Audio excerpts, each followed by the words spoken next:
जय माता दी दोस्तों, कैसे हैं आप सब। चलिए शुरू करते हैं आज की कहानी। माँ ममता की मूरत है तो सासू माँ जीवन की सूरत है। हेलो माँ, कैसे हो आप। मैं ठीक हूँ, तुम कैसे हो बेटा। माँ मैं भी ठीक हूँ।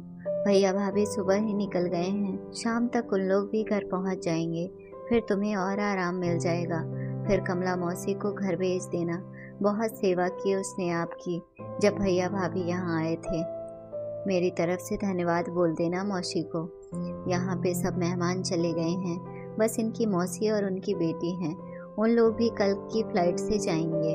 माँ आपको सब याद कर रहे थे, सब पूछ रहे थे कि मम्मी कैसे नहीं आ पाई नाती की जो शादी थी। हाँ बेटा, मेरा मन तो वहीं लगा था। ना मैं हड़बड़ करती, ना मैं गिरती और ना पैर की हड्डी टूटती। अब 2 महीने चलना फिरना बंद। बहू ने फोन पर फोटो वीडियो सब भेज दिए हैं। बहुत सुंदर शादी हुई बेटा, सबका ख्याल रखा तुमने। हाँ माँ, लेकिन माँ तुम आती तो खुशी और भी दुगनी हो जाती। हाँ बेटा, अच्छा हुआ कमला मौसी ने मदद की तो तुम्हारे यहाँ बहू भी शादी में जा पाई, नहीं तो उसका जाना भी मुश्किल ही था मुझे अकेला छोड़कर। हाँ माँ, भाभी बहुत ही अच्छी हैं, तुम्हारा बहुत ख्याल रखती हैं। तुमने भाभी को अपने जैसा बनाया है, मुझे माँ की कमी महसूस नहीं होने दी। और माँ तुम भी तो बहू को बहुत प्यार करती हो। माँ एक बात बोलनी थी। हाँ बोल माँ, मुझे माफ़ करना। किस बात की माफ़ी। कुछ नहीं माँ, बाद में बात करूँगी, अब रखती हूँ फ़ोन, कहकर नेहा अपने रूम में चली गई। 4-5 दिन से नेहा को फुर्सत नहीं थी।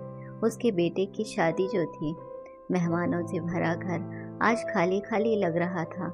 बेटा संजय और बहू शालिनी दोनों हनीमून के लिए गए हैं और तभी उसको अपनी गलती पर पछतावा हो रहा था। इसलिए वो अपनी मम्मी को बार बार याद कर रही थी और 7-8 साल पीछे चली गई। भैया की जब शादी थी तब मेरा माँ से झगड़ा हुआ था। ना ठीक से बात कर रही थी और ना कुछ काम में मदद कर रही थी, मुंह फुलाकर बैठी थी। पूरे शादी में सबका एक ही सवाल था, क्या हुआ नेहा, ससुराल में सब कुछ ठीक है ना, तबीयत तो ठीक है ना। तो हाँ कर सबको जवाब दे रही थी। मन ही मन माँ पर गुस्सा हो रही थी और माँ को पता था कि मैं नाराज हूँ। माँ ने कितनी बार कोशिश की मेरे से बात करने की, मेरा मूड अच्छा करने की, पर क्या करूँ, बचपन से मैं लाड प्यार में पली हूँ, मेरे बगैर कुछ काम नहीं होता था। पूरे खानदान में जो इकलौती बेटी थी, शायद इस लाड प्यार की आदी हो गई थी। घर का रंग हो या पर्दे, मेरी चॉइस के। ससुराल जाने के बाद भी मेरा इंतज़ार रहता था कि जब नेहा आएगी तब पसंद करेगी, लेकिन जब से भैया की शादी तय हो गई कुछ घर का माहौल बदल सा गया था। पता नहीं, कुछ मेरे मन को ऐसा लग रहा था। जब मैं भैया की शादी में ससुराल से मायके आई तो ऐसा लग रहा था मानो अब मैं पराई ही हो गई। माँ को तो फुर्सत नहीं नई बहू से, बस उसी का ख्याल और उसी का ध्यान। नई बहू को कुछ भी कम नहीं पड़ना चाहिए। माँ व्यस्त थी और अचानक माँ ने मेरे हाथ में कुछ कपड़े और गहने दिए। ये सब रिश्तेदारों ने दिए हैं और मैंने फट से अपना हाथ बाजू कर दिया। माँ ने मेरा हाथ अपने हाथ में लिया। बेटा नाराज मत हो, कुछ दिन से मुझे समय नहीं मिल पा रहा था, इसका मतलब कदापि यह नहीं है कि तुम्हारा ध्यान नहीं दे पा रही हूँ। नई बहू घर आई है, वो भी तो अपना घर अपने लोग छोड़कर नए घर में आई है, हमारे विश्वास के साथ ही तो आई है। नई बहू नए घर में अपने आप को खोज रही है और मैं एक माँ हूँ, अपनी नई बेटी का ध्यान रख रही हूँ, किसी भी चीज़ की कमी ना हो।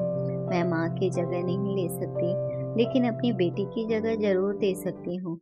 इसलिए ये आंगन तुम दोनों का बराबर है, दोनों के साथ कभी भी पक्षपात नहीं होगा। अपने बेटे की शादी में नेहा को आज समझ में आ रहा था कि जब नई बहू घर में आती है तो सास ने ही माँ बनकर रहना पड़ता है। माफ़ करना माँ, मैं गलत थी, आपकी ममता को समझ नहीं पाई। माँ मुझे आपके जैसा ही बनना है, मुझे सास ने ही माँ बनकर रहना है और बहू को बहू नहीं बेटी बनाकर रखना है। सास और माँ बस शब्द का ही अंतर है, ममता दोनों में भी बराबर ही रहती है। अगर आपको कहानी अच्छी लगी हो तो अपने दोस्तों के साथ भी शेयर कीजिए और कमेंट में ज़रूर बताइए कि कैसी लगी ये कहानी। और हाँ, चैनल को सब्सक्राइब करना ना भूलें। धन्यवाद।